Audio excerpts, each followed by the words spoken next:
My sme s hudbou vesmírnou a toto je Mood of the Month, alebo nálada tohto mesiaca. Aké výzvy nás čakali? Na čom sme makali? Ako dlho sme spali? Čo sme jedli? Koľko káv sme vypili? A čo plánujeme?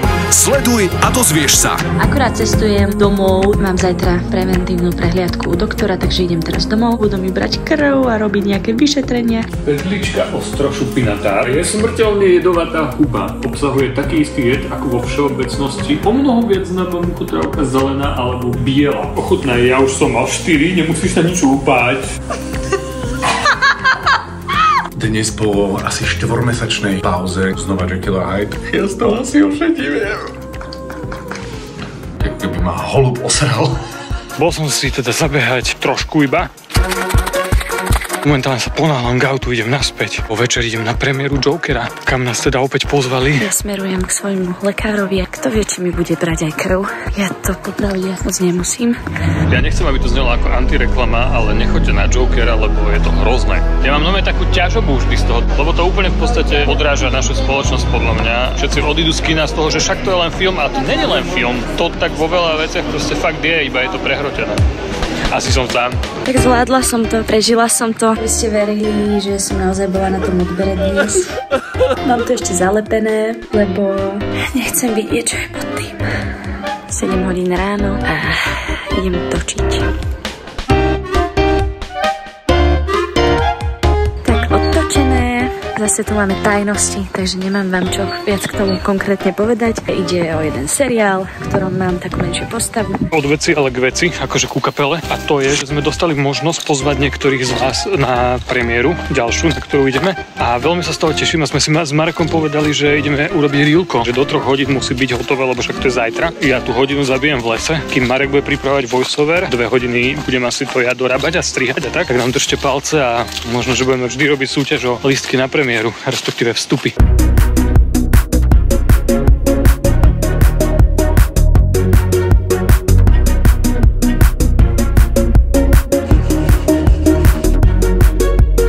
Superské je, že základ môjho kostýmu sú vlastne tepláky a tričko. A až na to sa dáva sukňa zástera, čiže vlastne mám dosť pohodlný kostým. No takto sa sama obliekam a keď sa neviem obliecť, tak mi vie pomôcť garderobierka, ale všetko zvládam sama, takže ju netreba. Priatelia, ja som už dávno neplakal v kine a nevybuchol som x-krát na jednom filme. A teraz to tak... Hej, tak vieme, komu sa páčilo najviac. Takže výnimočný stav, všetci ste pozvaní do kina, fakt, že choďte, lebo stojí to za to. Ďakujeme, že ste prišli, naši výhercovia. Včera sme mali parádny koncert, idem o chvíľku do Nitry.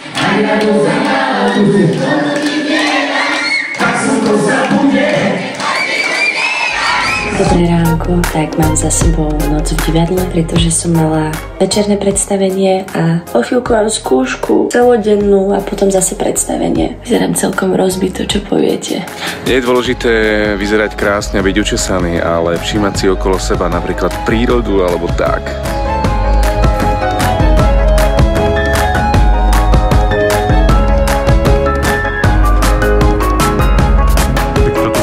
Po ktorých som behal, keď som bol malý. A v podstate po nich behám aj teraz, keď som veľký. No sme v lesíku, pozeráme, či nejaké hríbiky nie sú. Týmto pozdravujem Soriza. Väčšina jeho múdov je, že ahojte, tak som v lese. Ide Halko? Áno, do lesa. Milujem to. Ja nejdem behať, idem trápošiť dneska, lebo som už dôchodca. Pozdravujem vás.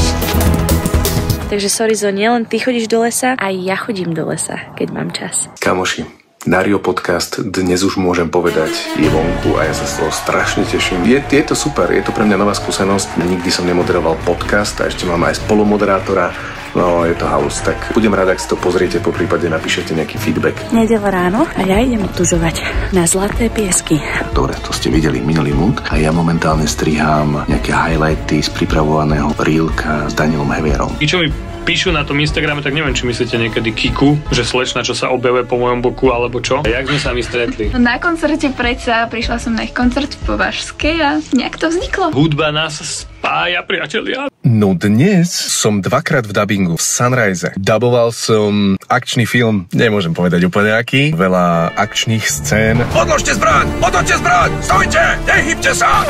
Kamoši, tak sme tu opäť. Dnes opäť Mníška. Príďte sa pozrieť na mníšky. Dnes moderujem akciu v Kinekuse, priatelia. Je to celkom zaujímavé, lebo sú tu super súťaže. Napríklad dojenie krávy, zatlkanie klincov a iné. No tak toto je jasná prax. No, ale už ma bolia ruky. Tak pozrite sa, je tu. Sorizo je tu a Sára je tu. Dosť dobré. My v podstate riešime, že čo budeme robiť na Silvestra.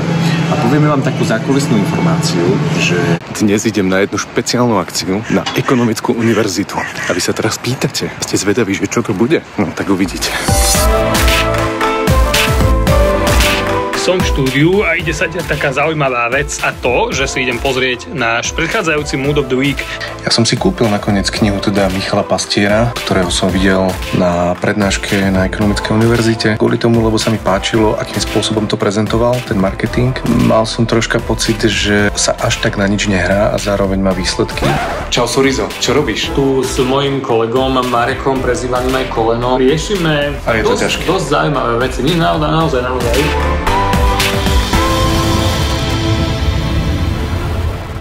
No a ja trošku oddychujem na šatni, tejto vám dobre známej šatni. Čaká ma zajtra hneď ráno v Lendaku predstavenie o 10:00. Predstavenie Baby Bible Band, v ktorom som už niekoľko rokov. Priatelia, tak my takto netradične s Marekom sme sa stretli na výrobe, čo ja natáčam videjka pre klienta. A dneska točíme s Atilom.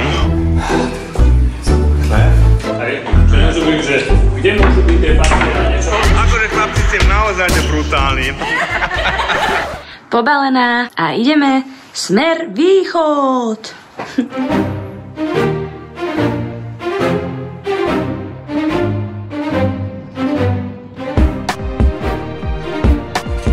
Čo ty to pozri? Bydlisko. Malé talenty sú všade. Košice. Tak pomaly sa nám zájazd v Košiciach končí. Luci, kde to hráme dnes? V Šarišských Dravcoch. Košice sú krásne, kto ste tu ešte nikdy neboli, určite choďte. To už je za pondelok? Milujem to, že je tu skoro november a môžem byť takto vonku a naša triačka, čo to točí, je tiež v krátkom rukáve. Ty kokos. A ja by som bol úplne v pohodičke s tým, keby takto je do januára, do 1. Nádhera. On nám prorokuje Vianoce na blate. No ale tento týždeň ma čaká koncert kapely Dream Theater, na ktorej som vyrastal ešte možno na základke. This is the life.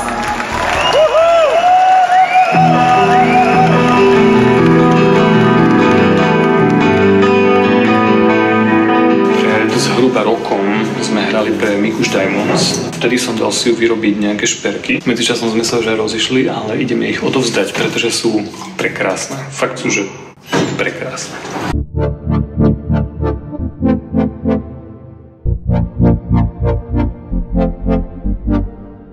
No a teda už ideme na výlet. Poďte s nami. Nádherná jeseň, listy padajú, stromy rastú, kolenovci sa radujú. Momentálne je na ceste Kristína s kamoškou a kamošom do Bratislavy. A hneď ako dojdu, ideme s nimi aj so Shopim do Štiavnice, pretože sme mali točiť klip tu, ale Shopi potrebuje niečo točiť, teda fotiť v Štiavnici.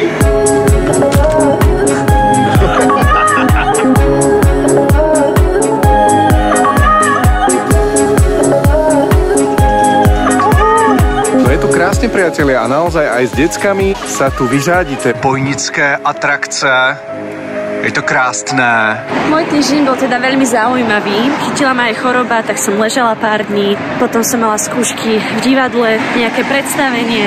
Dokonca som chcela ísť aj otužovať tento týždeň, ale to mi vôbec teda nevyšlo. Tak snáď ten ďalší. Tak, to bolo od nás na teraz všetko. Ale si zvedavý, čo nás čaká na budúce? Lajkuj, komentuj, šéruj, ale hlavne nás odoberaj a zapni si upozornenia, lebo prinášame Mood of the Month každý mesiac. Ahoj.